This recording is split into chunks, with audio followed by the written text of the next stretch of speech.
Here at DestinationTips.com is a story by Justin Andrus entitled The Incredible Story of Al Bielek, the man who traveled through time and space. And Justin begins, according to popular legend, in 1943, the United States Navy undertook secret experiments based out of the port of Philadelphia. These experiments were designed to put Einstein's unified field theory to practical use by making a naval ship invisible.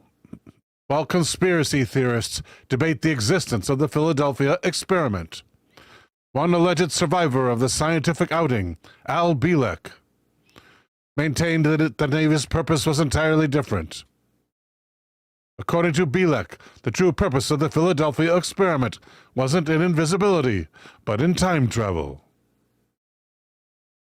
In 1990, Bielek claimed he had spent time in two separate periods of the future, only to return to the present and tell his story. And that was just the beginning of the fantastic revelations of this totally, completely, absolutely, 100% not fake time traveler. Who could make that up anyway?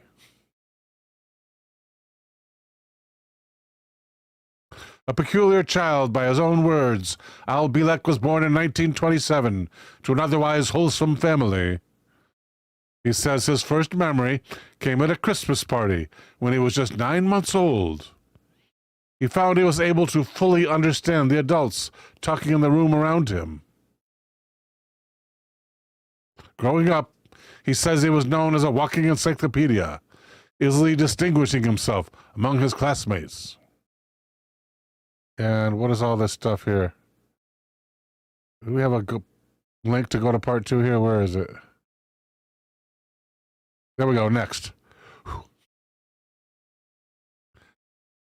As a young man, duty called, so Al was compelled to join the Navy to help fight the Schmatzis. It was here that Bielek took his first trip through time. According to Al, he was just a lowly naval officer serving aboard the USS Eldridge in 1943.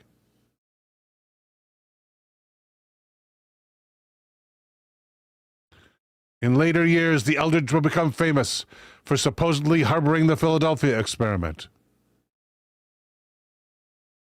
One day, August the 13th, 1943 to be exact, Bielek and his brother were subject to some odd happenings aboard the ship.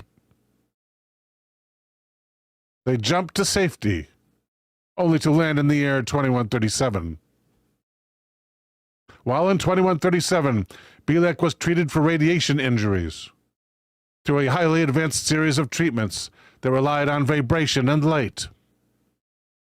What's more, the entertainment in the hospital was solely educational and news programming, the only choice of TV in the entire world. When Bielek landed in 2137, he discovered that geographical shifts had transformed the globe. The coastlines of every continent had changed dramatically. Florida had disappeared, except for the Panhandle. The Great Lakes became one Great Lake. Atlanta was 3 miles from the Atlantic Ocean.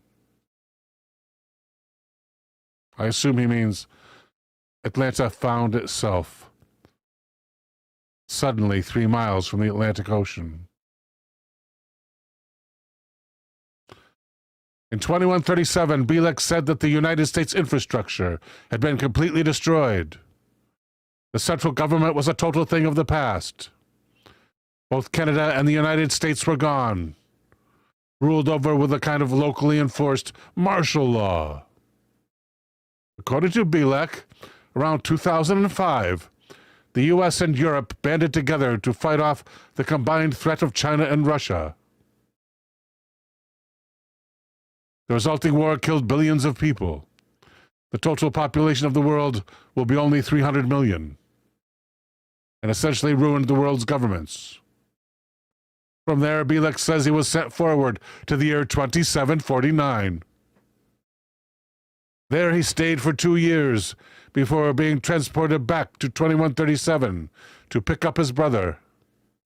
In 2749, the world had adapted the technology to build mobile, floating cities.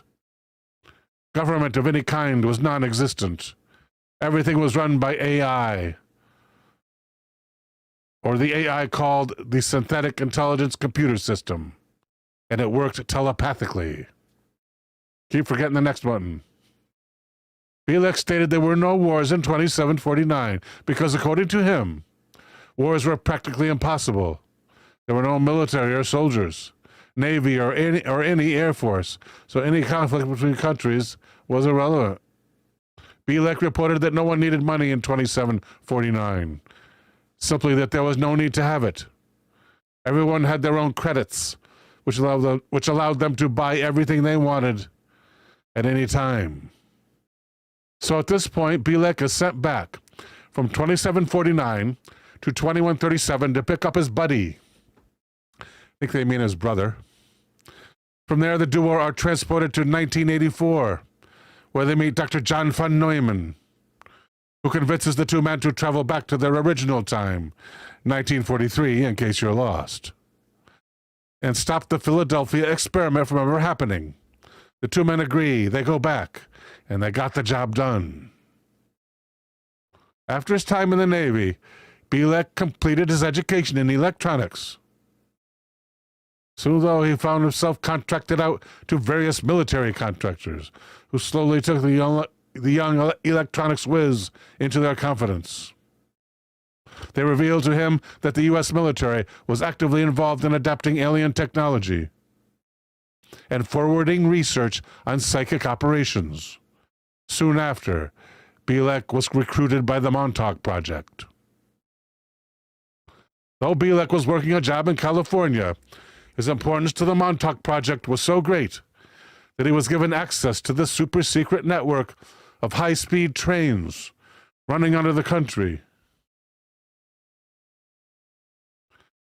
This allowed him to work his normal job during business hours and then moonlight in Montauk for the government.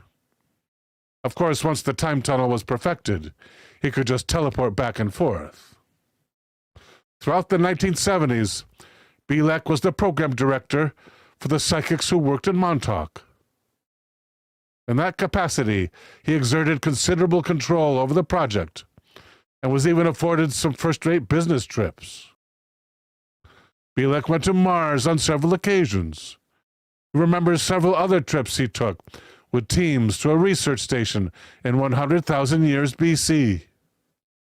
Other planets were to get canisters filled with light and dark energy, and to the year 6037. Once Bielek went public with his extraordinary adventures, the government sadly disavowed him. They did not even do him the dignity of calling him crazy. They simply let him lecture and talk because, well, maybe he was crazy. He also believed his real name was Edward Cameron, and that he'd been living for more than 100 years. Bielek believes he has not been harmed or stopped because his time-traveling experiences locked him into this timeline. Somehow, by being here today, he, among others in the program, served to balance the effects they produced with prior time-traveling experiments. It just so happened that the time travel to which Bielek was subjected in 1943 sounds an awful lot like the setup for the 1984 movie The Philadelphia Experiment, a movie in which a couple of sailors serving aboard the Eldridge are flung forward through time. Admittedly, Bielek's story differs pretty substantially from the plot of that movie from there onward, but he did have about 6 years to flesh out his backstory once he got some inspiration. In the years since Al Bielek's 1990 confessions, the conspiracy community has been abuzz with his reputed version of the events.